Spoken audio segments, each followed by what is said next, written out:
할렐루야. 사랑하는 대강의 가족 여러분, 오늘 하루도 하나님의 말씀과 동행하는 삶이 되길 소망합니다. 오늘 함께 나눌 하나님의 말씀은 고린도후서 12장 1절에서 4절 말씀입니다.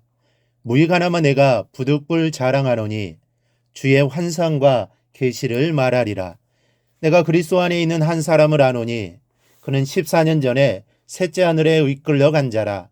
그가 몸 안에 있었는지 몸 밖에 있었는지 나는 모르거니와 하나님은 아시느니라. 내가 이런 사람을 아노니 그가 몸 안에 있었는지 몸 밖에 있었는지 나는 모르거니와 하나님은 아시느니라. 그가 낙원으로 이끌려 가서 말로 표현할 수 없는 말을 들었으니 사람이 가히 이르지 못할 말이로다. 아멘.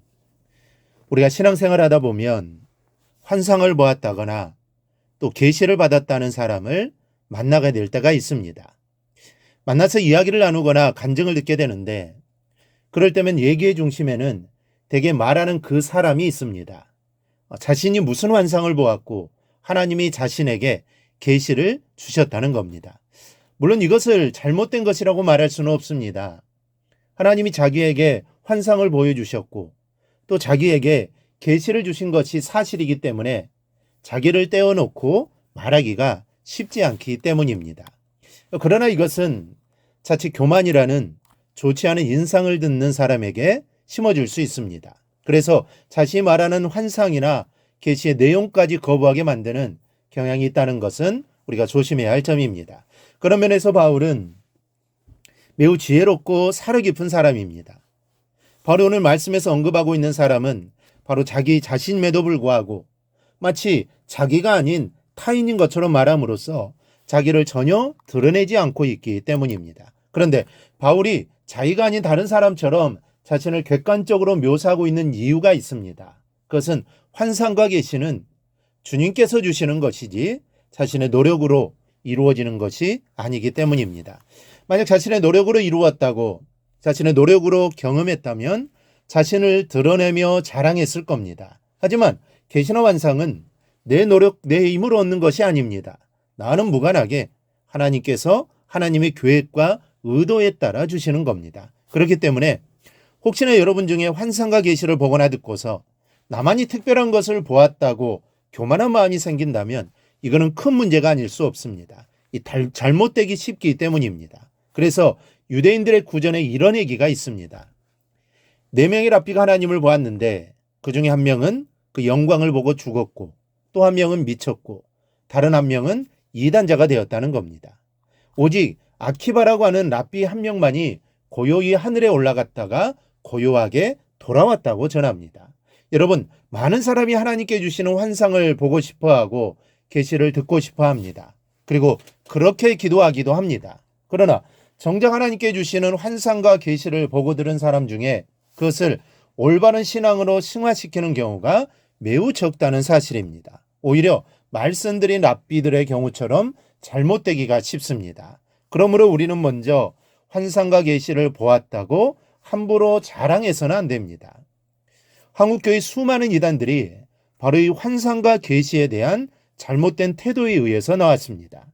실제로 한국교회 대표적인 이단들의 창시자들은 거의가 다 특별한 환상과 계시를 경험했다고 하는 자들입니다. 처음에는 신실했는데 환상을 보고 계시를 받은 후에 이것을 전하는 과정에서 교만해져서 환상과 계시를 자기 자랑으로 삼다가 영영 돌아오지 못할 길로 가버린 자들입니다. 여러분, 저는 여러분들이 주께 주시는 많은 특별한 은혜를 받고 또 체험하게 되기를 원합니다. 그러나 더욱 바라는 것은 그런 특별한 은혜를 자랑하지 않기를 바랍니다. 환상을 보고 계시를 받으셨다면 그리고 이 시간 기도하시다가 하나님께서 그런 은혜를 주시거든 반드시 오늘 바울의 모습을 염두에 두시기 바랍니다. 남들이 보지 못한 환상을 보고 계시를 받았다고 함부로 자기를 자랑하는 것은 크게 잘못될 수 있는 위험한 행동입니다. 그러므로 이러한 일을 경험했다고 해도 더욱더 내 자신을 낮추고 드러내지 않는 삶을 살아 겸손한 성도들이 되기를 바랍니다. 하나님은 그런 성도에게 더 큰 은혜로 부어주실 겁니다. 둘째로 환상과 계시는 사람이 온전히 표현할 수 없는 것입니다. 바울은 4절에서 자신이 보고 들은 환상과 계시에 대해 이렇게 말씀하고 있습니다.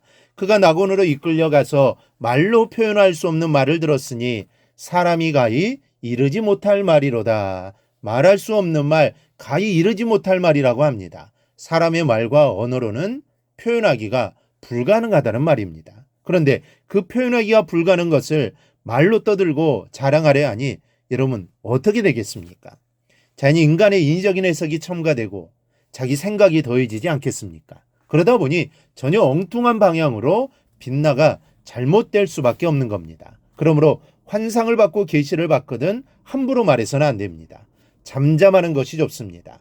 사람의 말로 쉽게 말할 수 있는 것이 아니기 때문입니다. 그래서 요한계시록은 해석하기도 설교하기도 어렵습니다. 그래서 칼빈 같은 위대한 신학자도 요한계시록만큼은 주석을 하지 않았을 정도입니다. 여러분, 하나님께서는 우리에게 사도 바울과 요한에게 주신 것처럼 지금도 환상과 계시를 주십니다. 성경에 나타난 기적과 이적은 지금도 일어납니다. 성경에 나오는 것처럼 드물지는 않지만 하나님이 필요하다고 여기시면 주십니다. 그러니 여러분 사모하십시오. 그러나 우리가 주의할 일이 있습니다. 환상과 계시를 받았다고 함부로 입을 열어 자랑해서는 안 됩니다. 바울처럼 부득이한 경우에만 최소한으로 자기를 감추며 하고 오직 자기 신앙 성장의 모토로 삼으시기를 바랍니다. 그런 성도에게 하나님은 더 큰 은혜를 주실 겁니다. 그러한 은혜를 늘 받아 은혜 안에 살아가는 우리 성도들이 되기를 주님의 이름으로 축원합니다. 오늘 묵상한 말씀을 굳게 잡고 삶으로 실천하며 살아내는 대강의 모든 성도들이 되기를 축복합니다.